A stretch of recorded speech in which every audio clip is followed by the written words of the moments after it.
lot of you were covering other things, but it was fun watching all the games. And it's really crazy that when you see a Georgia Southern upset Nebraska, and then they get beat by UAB. And then you see a Marshall upset Notre Dame, and they get beat by Bowling Green. And you see an App State upset Texas A&M, and they had to have a miracle to survive with Troy at home. So more than ever before, I'm seeing that one game doesn't seem to carry over to the next, and that it's hard for young people to get ready to play each week. And the teams that play the best are going to be the ones that do that, and they've got to be player-led teams, and you've got to separate game for game and just get ready to play the next week and move forward. We didn't play as well offensively at Georgia State as we had. Now, we scored 35 points, but lost 3 turnovers and didn't make a 4th and 2. And I saw it during practice. I felt it during the week that they were so full of themselves that they were moving the ball and scoring points that we didn't practice as well. And defensively, we didn't play well in the 4th quarter at App State, so they practiced really, really well and therefore played better at Georgia State. So that's something that I don't know if it's a transfer portal, and so many teams, everybody's got a quarterback now because you can find one. In many cases, people didn't have them. Now, just if you sit and watch TV games, well, he's a transfer from here, and he's a transfer from here, and that's just what's happening in college football. And the other thing is it absolutely matters that a lot of the teams that don't have a lot of guys go to the pros now have so many 5th, 6th, and even some 7-year players. So you got 24-year-olds playing against 18-year-olds, and it's different. So I think we're seeing more upsets because of that. We're seeing everybody, maybe the top 8 is separated by talent. Everybody else seems to be about alike. And you're seeing so many close games. It's getting more like the NFL.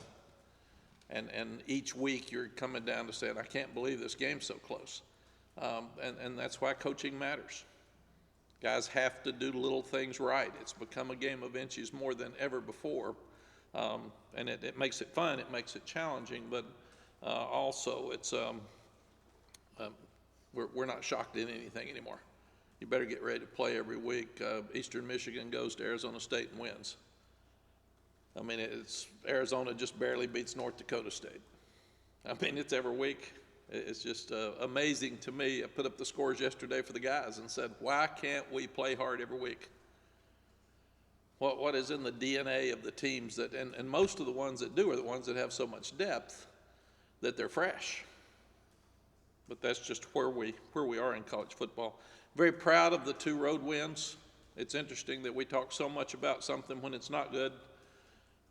Nobody says anything about the 2 wins. When you've won 2, you're undefeated on the road. That's not as near big a narrative as it was when you weren't. But I'm proud of the guys. They found ways to win 2 games that were tough games to win, and like I said, I felt like both games we could have at some point taken over and had a really big score, and we didn't. And we've got to finish games better. We've got to take momentum and opportunities during games, and doing that. We had an opportunity at 21-3 at Georgia State to expand that score, and we didn't. And then with the 3 turnovers, the second half, let them stay in the game. Same thing at App State. We're up by 20 with 11 minutes left to go. Finish. Put your foot on the gas and make a stop. Play as a team and do the things you need to do to get where you want to go. So happy to be 3-0, but lots of things that we can still grow up and improve. Even though it's a week later, the 3 tight ends are playing really well. They were the players of the game offensively at Georgia State, and they've helped us so much. And all 3 of them are getting equal opportunities, so we're really strong at that position. Sid Gray played an outstanding game at Georgia State, best he's played in my opinion since he's been here. And Miles Murphy busted through the protection with their field goal and got his long arm up and blocked the field goal right after we went for the 4th and 2 and didn't make it. So that was a huge play during the ball game. So very excited about him. As I just stated, I didn't think the offense played as well, but you got a chance to be good on offense when you don't play well and score 35 points. That's just so we've got skill. but we need to run the ball more consistently. Omarion Hampton had 6 carries for 8 yards with a minute left in the third quarter and ends up with over 100. We got to run the ball in the first half.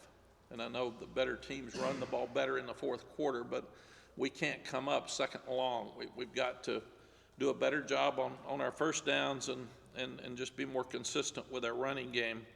And I am impressed with the offense so far that we are scoring touchdowns in the red zone. We've scored a touchdown every time except the one time we had the young ones in there against Florida A&M and pretty much just took a knee and shut it down. But other than that, we're 10 for 10 with touchdowns in the red zone. Last year against Notre Dame, we were down by 4 points going into the fourth quarter, but we were 1 for 4 in touchdowns in the red zone. So we've got to continue to score touchdowns. We can't be kicking field goals, and proud of that narrative so far. And that was a huge point of emphasis coming in.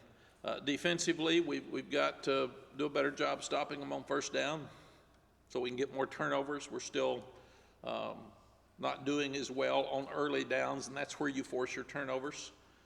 We're still not doing as good a job on defense with red zone touchdowns as I would like, but we did have a shutout last weekend, and the offense put the defense in really tough spots, especially fumbling at the 40 in the fourth quarter when the game was on the line, and the defense stepped up and actually made them punt. So I'm proud of the progress that we're making on defense. That we still have a lot of work that we can do. Open date, we focused on just little things. We practiced Tuesday, Wednesday, and Thursday. Mostly we wanted to get well because we got a lot of guys that are banged up, but it also gives us an extra 3 days to work on Notre Dame. Notre Dame's got the same offensive coordinator as last year, but Al Golden's the defensive coordinator, so they changed and are running different things on defense. So it gave us a little bit more time to work on the running game and minimizing pressure on the quarterback. Drake's playing really, really well, but he's still having to leave the pocket too much, and we've got to do a better job protecting him. Defensively, as I said, we want to force more turnovers and do a better job in the red zone, do a better job on first down defense. But we do feel like we're playing a lot of guys there. We are communicating better in the secondary, but we still had some miscommunication at Georgia State and gave up 2 touchdowns because of that. So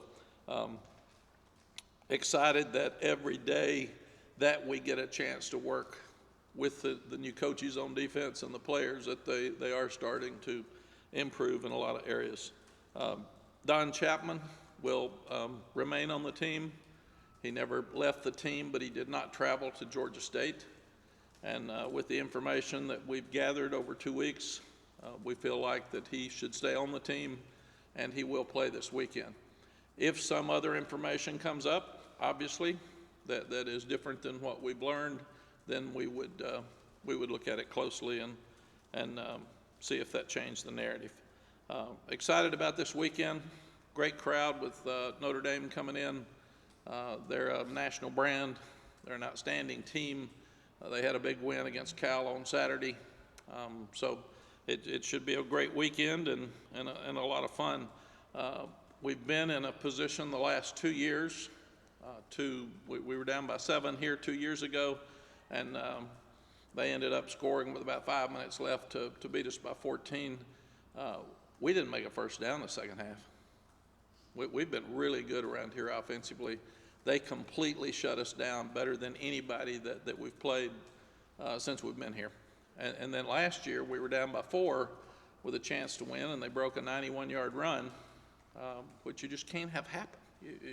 We had a 4th and 3 where we stopped them, get off the field, but we have a face mask on the other side of the field with a different player. So we've got to be tougher, be more confident in the fourth quarter, and we've got to finish stronger to give us a chance to win, because those are things that we haven't been able to do. And they're very, very physical in both lines of scrimmage. And this will be a great test for us to see if we can handle this. Questions? Coach, last time a UNC team started 4-0 was 1997. Does this team feel like you guys can do that and go beyond that? And what makes this team This team is a confident team that sees that they haven't played consistently well all the time. They're smart kids and they know it, and they sit there and they say, man, this could be cool if we'll just pick it up. The biggest thing that I felt like is that I told them yesterday, I said, how many of you guys were here when Carolina's team won 3? How many were here when Carolina won 2? That was 3 years ago. So don't take this stuff for granted now. Winning's hard. So, and they laughed and said, hadn't thought about that. I said, last year's team was 2-2 after 4 games. So let's understand that you've got a chance to do something special here. We've just got to keep working and getting better in every phase. Mack, how beneficial is the open week in terms of those defensive coaches you already mentioned, having some extra time to work with those guys on communication and also, meshing everything together? Yeah, it's a great point because I should have said this, but we went back and reevaluated everything we're doing, both sides of the ball, because we've changed so much on offense. We gave a self-scouting report and a self-evaluation of all 3 phases, and it was really healthy. And we had some other people do it that weren't just sitting in the staff rooms all the time to be very critical of, you're doing this well, you're not doing this well, and you need to fix this. So I do feel like that the way our season is set up with 3 games and then an open date, then 4 games, then an open date, with all the new that we have, a lot of young guys on offense, new coaches on defense, that we have a great opportunity here to reevaluate who we are 2 or 3 different times during the season. So I think that'll really help us. Mack, it'll be almost a month since your last home game this Saturday. Does it feel like it's been that long, or has the season kind of flown by for you? Seems like it's been 6 months since the last home game. We haven't been here in so long, and the crowd for Florida A&M was fantastic, and it was just a wonderful weekend. I expect this one to be the same. Virginia Tech's already sold out for next weekend, so it's a fun time for Carolina football. Fun challenge ahead this weekend. And with 2 bye weeks this season, is that something you would like to explore being standardized in college football maybe in the future, even if you don't play in weeks either? I do think that there's a good bad with open dates. Bye weeks, you have a chance to get healthy, which is and reevaluate yourself, which is such a positive. It does extend the season another week for the players. So you have to be smart in what you do and how you handle it, especially nowadays, because there are more people hurt during that week than any other time except preseason. So you can't be stupid and go out there and just hit them all week. So if you'll use it properly, let them get some rest and still get some work done so you don't take a step back, then I think it's a very healthy thing. Is there a fine line with trying to get the communication in the secondary fixed, or is it maybe a bigger, longer problem that might take longer until you get straightened out? It's a great question, Andrew, and we're trying to figure it out ourselves. I think you've had 3 years of a system being taught, and all of these kids that are back there basically been playing in those 3 years, or large majority of them, and now you're reteaching. So we've just got to continue to get better and working hard at it, and it shouldn't be that hard. If you, again, looking at college football across the country, a lot of people aren't playing good defense. There's a lot of points being scored, and there's so many different rules that are better for the offense. There's so many situations where there's so many formations, and they're going so fast that it's hard to get defenses called. So defense across the country has to start catching up with offense. And I do think the rules, you can't block below the waist, and defensive holdings and automatic first down, I think the rules committee even sees that, and they're trying to help defenses a little bit better because, man, it's just there are a lot of things you can do on offense that you can't do on defense. Could you gauge some progress in that area during the open week, or do you really just kind of have to wait to see him in a game? I think you have to wait. I saw progress this spring, and then we go to App and had a fourth quarter that was just unbelievable. I'm sitting there watching Syracuse and Purdue this weekend. Purdue had 7 penalties in 51 seconds. And they took 6 of them. I really think each day is separate, each play is separate, and our guys just have to do the best they can do, and then if somebody hits a big play on you, go back to work. That's what you can do. But Charlton and Gene are working with the other 3 so much in that area because we got to cover better, we got to have better communication, and you're in a position where it's hard to disguise as much when you're not communicating as well as you need to be and you're not covering as well as you need to be. Then you've got to line up and play, and that hurts you because you need the quarterback having to try to figure out what the defense is in, and we're not at that point yet. You guys got 70 votes in the last AP poll. Is there some, being on that line of being in, not, is there some kind of mental confidence, some kind of mental switch for you or the players that when you're not in versus when you are in, does it do something for the team? Yeah, what I've told the team, and I really believe this, is polls do not matter until the college football playoff poll comes out. All the stuff we talk about in preseason, we have no clue what we're talking about when we're saying this team's ranked number 6.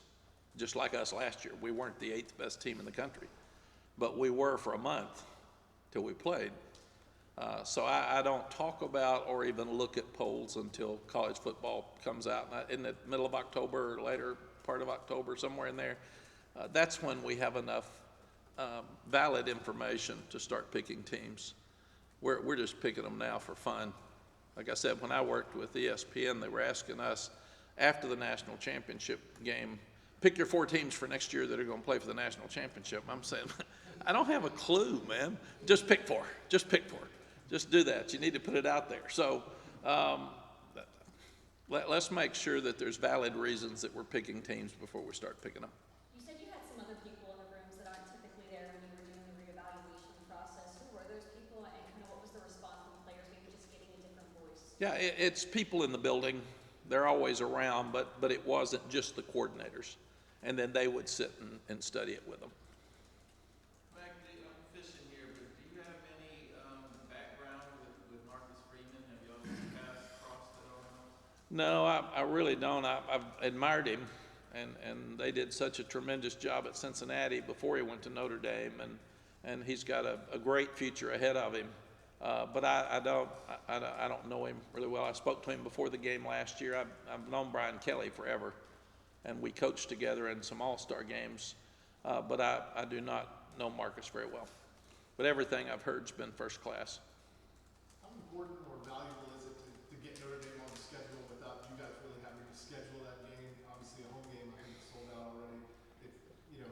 Without having to try to schedule these big non-conference games to have them on the schedule. You love to play a national brand. It helps your program, and it obviously is fun for our fans to go to Notre Dame or have them come here. And we're one of the 3 ACC teams that have played them 3 years in a row now. That doesn't happen very often. So we were very, very fortunate, even with the COVID year, that we got them on the schedule. But I'd love to play Notre Dame every year. With there being a chance to get Josh Downs and Caleb Hood coming back, you add in the possibility of getting Antoine Reed from that injury he had before the season. What would that do for Drake May, being able to have all these guys back and this offense getting even more explosive? Yeah, we will have to look at them during the week and make sure they have to get hit. They have to be able to practice and stay healthy. And how many plays can they play when they've been out so long? So it's confusing. There's a lot of things that you have to put together this week. The other thing is, since you're playing well, how do you get the number of plays properly for the guys that have been doing well? You just don't throw them out to let some other guys come back in. So we've got some work to do. Number 1, will they be healthy? Number 2, can they get hit in practice and stay healthy during the week? And number 3, how do you get your rotation that will be different now since you're averaging a bunch of points? Can they, those type of players that caliber, let's say they only get those minimal plays into the game, can they still make a huge impact on those minimal plays versus having a large aspect of the playing time? You know, Josh is the best player on our team. And and we haven't had him since the first game, and I don't think there's any question he's the best player on the team. And Antoine Green's an NFL receiver. So to lose those two plus British Brooks, we took a shot there early, and I'm really, really proud that the coaches didn't make excuses and the players didn't make excuses, and we've recruited well enough that other young people just stepped up. And so that we've got, it's a huge part of coaching now is taking these evaluations after 3 weeks, fixing some things and not being sensitive about them. Really, self-evaluation's hard for all of us. But I know I'm harder on myself than anybody else, and I'm really challenging our coaches to do the same. You get sensitive when media or fans say they're questioning what you're doing. Why don't you question it? You be questioning more than they do about things that need to be fixed. And then we can make progress and be better. But the other part of this is that the guys that are injured have to be honest with us, and they have to tell us before we put them back out there that I'm ready. Man, I'm ready to go. So it's a sensitive thing, hitting someone who's been injured when you're trying to get them back on the field before they go play, because you have to hit them, but you want to keep them healthy, gets a little complicated. Mack, how do you address, just with your guys, with the team, sort of the struggles Notre Dame has had to get the year started? I mean, probably didn't expect them to be 1-2. They're on their backup quarterback. Just, how do you broach that with them? How do you talk about that with them? What I'll talk to them about tomorrow briefly is that they played Ohio State, who may be the best team in the country. So watch that video, and it was a great game till the end.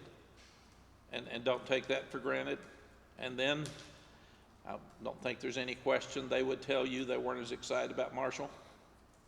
And when we stand around, you can get beat. And it was close and it was tight, but you can't let a team like Marshall hang in there until the end, because then they get excited and the pressure gets back on you.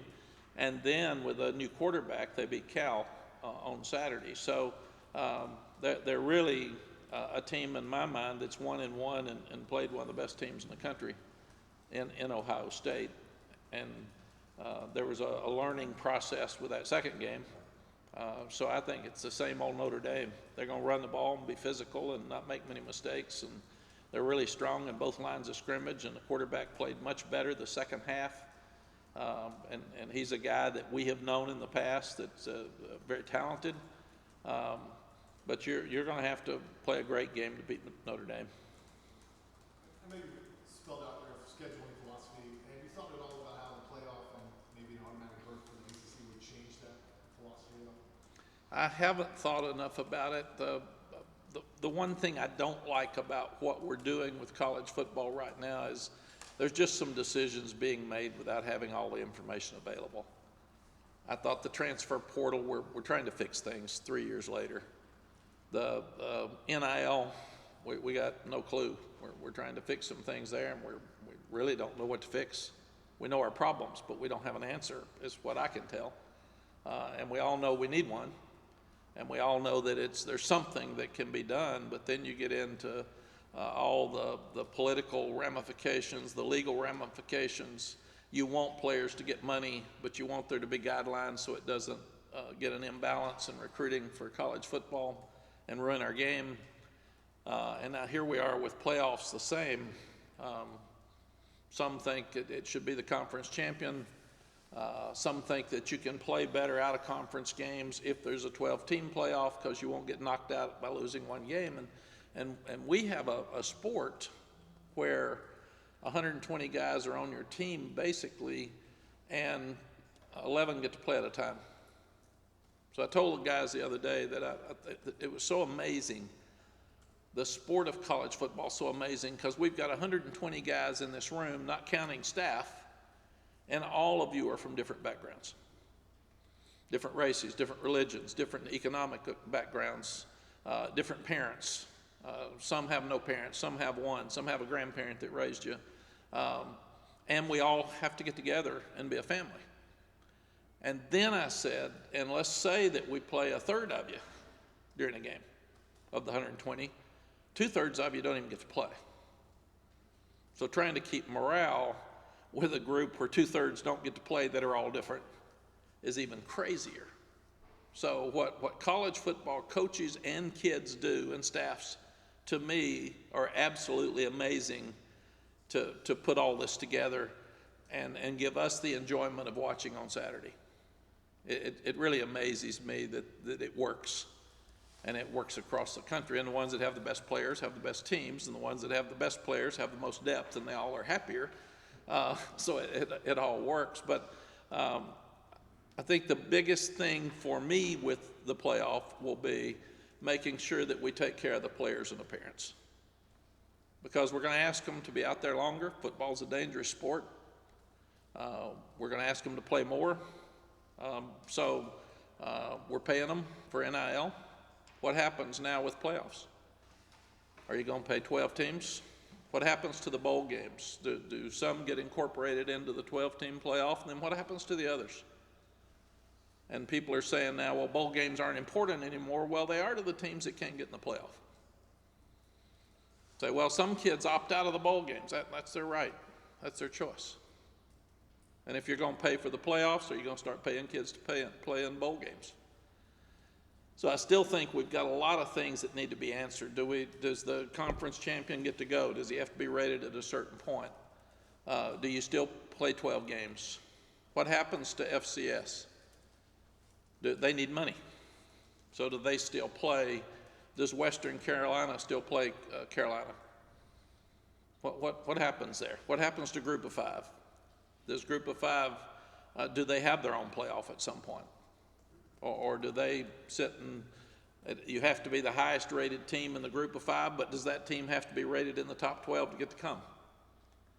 So there's so many questions that I don't have answered, that I would have liked to have had those answered before we started just making decisions again.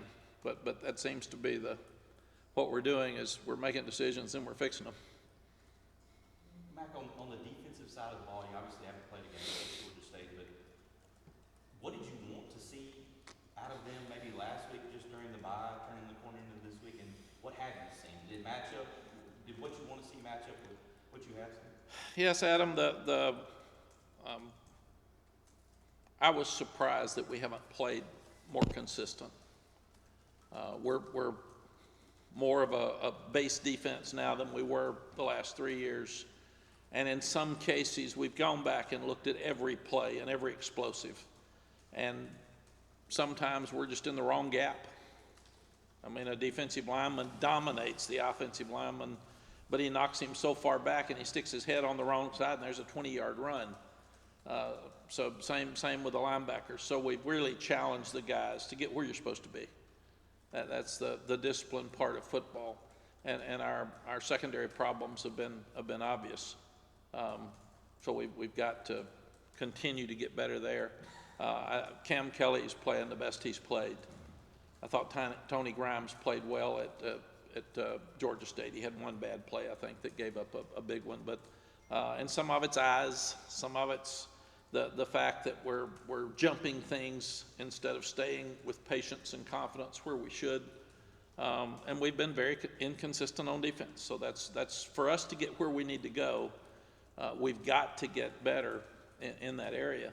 What we wanted to see at Georgia State was confidence, getting off the field. We wanted to see them playing well in sudden change situations. So when we fumbled the ball at the 40, that was a great opportunity to see what we were going to do. And they made them punt. And it was with confidence and looked like a really good defense. During that second and third quarter at App State, who's got a good offense, they played really well. They played great defense. So it's there. We've got to do it consistently. And that's a hard one. All I've told them is you got to practice consistently to play consistently, and that's the only thing I know that we can do different. And then we didn't do much on defense the first 3 weeks.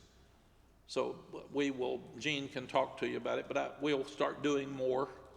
But he has really been trying to get us just fundamentally sound and making sure that we're getting in the right places, and then you can add from there. The offense, when you're making more changes to the offense and as players continue to come back from injury, what is the message to the guys who have been succeeding all year long that's saying, hey, you're losing some Yeah, what we do is say, we're gonna do what it takes to win. So, period. If Josh Downs is healthy, he's gonna play, and we're gonna try to get him the ball, 100%. And if you get as good as he does, you'll do the same. But we've told the guys, it was like the room of 120. There's some talented guys in here who are working really hard, who aren't getting to play very much yet. Be patient, wait for your chance. Who thought British Brooks was gonna go down? Who thought Antoine Green was gonna go down?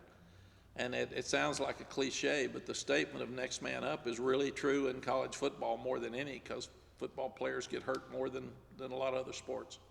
Ross? Yeah, is there an update on Ja'Qurious Conley's status or timeline? I know we haven't really talked about Ja'Qurious Conley on his timeline. It's a good question. Yeah, his earliest date was supposed to be this week, and he's not going to play. Because I asked the same question last Tuesday, and I think he's close. He's getting better, but he has not practiced one day with us. So I would think, Ross, they'll work him back in to practice. So I'm not sure, but Luke could tell us. He's doing well, but I think maybe his 9 months was this week, and that's supposed to be the minimum time that you can have for his operation. So, but we can get you that information. Okay, thank you. I'd like to hear it too. Maybe he'll tell you more than he told me. He just said, no, he's not ready to play. So, anything else? I got one more. Yes. With so many teams in North Carolina being so good this year, you got Wake who's undefeated, you got you guys who are undefeated, Duke's undefeated, NC State's undefeated, App State's having a fantastic year. How do you kind of convince recruits one way or another? How do you kind of woo them when everyone in the state is outperforming everyone else? I think it's a long season. Everybody better wait and hang on. Just watch. We're all walking around feeling good about ourselves, but you got to play every week, and it can turn fast. It's also funny that every coach that lost Saturday, their fan base wants them fired now. I mean, every one of them. It's changed so much from when I started and when it's out there. So it's different names, but the same comments everywhere you go. He should be fired, man. This is awful. Well, it means you have to fire half of them every week. So that's hard, but good for the state. East Carolina's lost one game, like App, and it was a tight game, like App with us. So it's great for our high school coaches and our high school players to see the teams having success in the state, and hopefully that'll encourage players to want to stay in the state and play. What did you do on Saturday? Did you watch college football all day, or did you get away from that? No, I sat and I flipped channels, and I got every week I get the games that we're going to play against, and I mark them, what channels they're on, and I sit and watch every one of them, and I make notes during the game. That's just what I do. So I started at 11 o'clock with Wofford and Virginia Tech, and I finished at midnight. So that was just it. In fact, Sally was really rude to me on Saturday because I looked at my watch once and I said, oh my gosh, it's 3 o'clock and I'm trying to get 10,000 steps like Andrew. And I said, I've had 1,600 steps. And she said, I don't believe that. You hadn't gotten off the couch. So I thought that was really rude. Instead of going to the restroom twice, I said, I got lunch. She said, you didn't. I brought you lunch. So it was bad, but it was facts. I'm afraid. So. You did, well, I should have gotten up early and done it, but these watches are horrible because they tell you way too much. Or when you look at it and they say, Mack, you're off to a really slow start this morning. I said, I'm working. Leave me alone. So, anything else? So you had no comeback for South? No, I said, sweetie, that's really rude of you. And she said, like I always say, she said, facts. So that was it. Y'all have a great week, and I will see you Wednesday. Thanks, Coach. Thank you, Matt.